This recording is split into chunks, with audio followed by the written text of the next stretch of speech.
Part 11.5. Surah Hud, Assalamu alaikum. Welcome back to Sufi Essence with Hammad Syed. Kanzel Iman, Quran. Hud 11:17.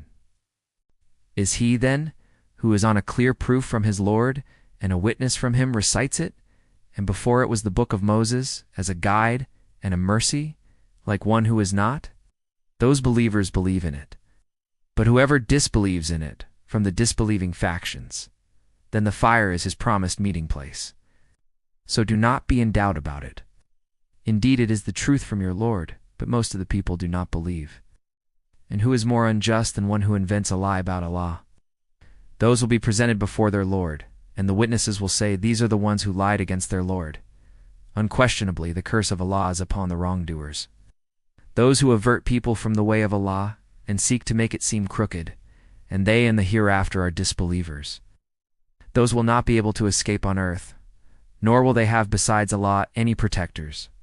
For them the punishment will be multiplied. They were not able to hear, and they were not able to see.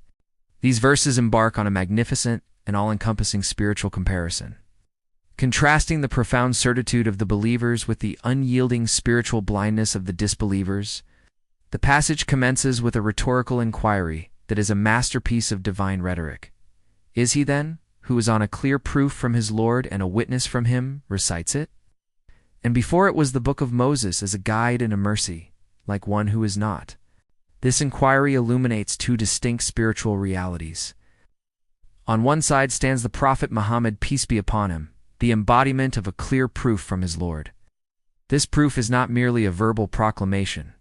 It is the living spiritual essence of his existence, the divine luminescence that radiated from his being, and the irrefutable truth of his message. The witness from him is a reference to the angel Gabriel, a direct messenger of the divine, affirming the authenticity of the Quranic revelation.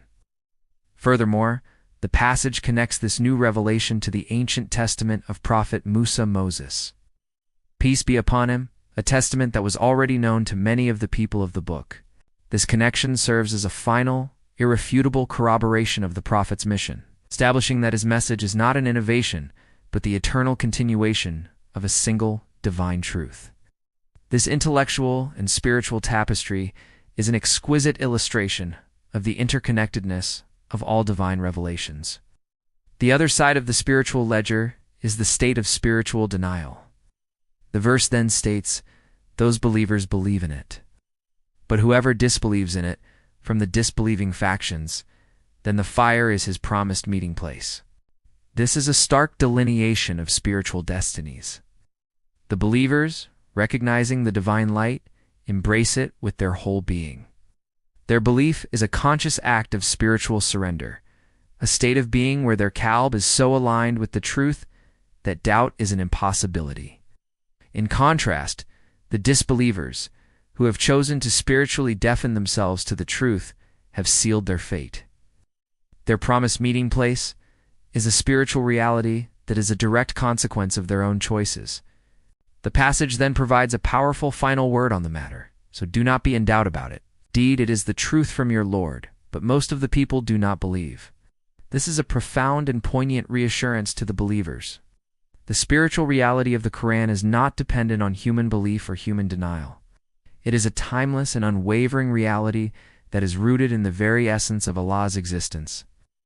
The discourse then shifts to a powerful and sobering interrogation, and who is more unjust than one who invents a lie about Allah?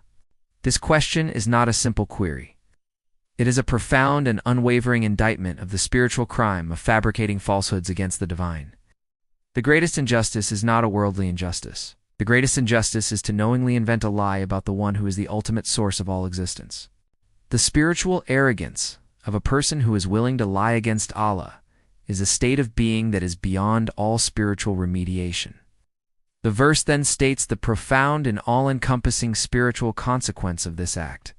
Those will be presented before their Lord, and the witnesses will say, "These are the ones who lied against their Lord." Unquestionably, the curse of Allah is upon the wrongdoers. The scene of the Day of Judgment is painted with a breathtaking spiritual clarity. The wrongdoers will be presented before their Lord, and their own deeds and their own words will serve as a witness against them. They will be exposed for what they truly were, spiritual forgers who, in their profound spiritual heedlessness, dared to invent a lie against the ultimate reality. The verses are a powerful and unsparing indictment of the spiritual arrogance that can lead a person to believe that they can lie against Allah and get away with it. The discourse then delves into a specific manifestation of this injustice. Those who avert people from the way of Allah and seek to make it seem crooked, and they, in the hereafter, are disbelievers. This verse is a magnificent and all-encompassing statement on the spiritual consequences of spiritual corruption. The spiritual crime of averting people from the way of Allah is a crime of the highest order. It is an act of profound spiritual sabotage, an act of profound spiritual malevolence. The spiritual reality is that the straight path is a path of divine light. A person who seeks to make this path crooked is a person who is spiritually misguided and spiritually lost. The verses are a powerful and unsparing indictment of the spiritual arrogance that can prevent a person from finding their ultimate solace and their ultimate purpose in the one who is the ultimate source of all existence. The spiritual lesson is clear. Our spiritual reality is not what we show to the world. Our spiritual reality is what is within our breasts, and Allah is the ultimate knower of that. The passage concludes with a powerful and unsparing reality check. Those will not be able to escape on earth, nor will they have besides Allah any protectors. For them the punishment will be multiplied. They were not able to hear, and they were not able to see. This verse is a magnificent and all-encompassing statement of a spiritual law that is at the very heart of our spiritual reality. The spiritual reality is that a worldly life that is devoid of spiritual purpose is a life that is spiritually worthless.